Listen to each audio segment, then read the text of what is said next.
Well, actually, it was 10 o'clock in the evening. My brother called and said, "Hey, you want a job?" He said, "Can you be here at midnight?" So I started at midnight to 6 while I was still in high school.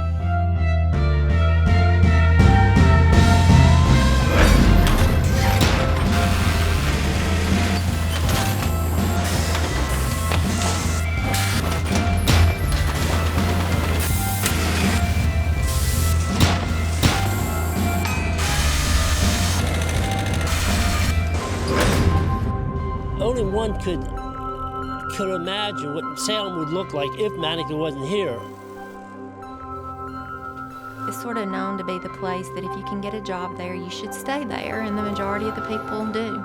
This is one of the last vestiges where you can actually get a manufacturing job, earn a living, and sustain your family.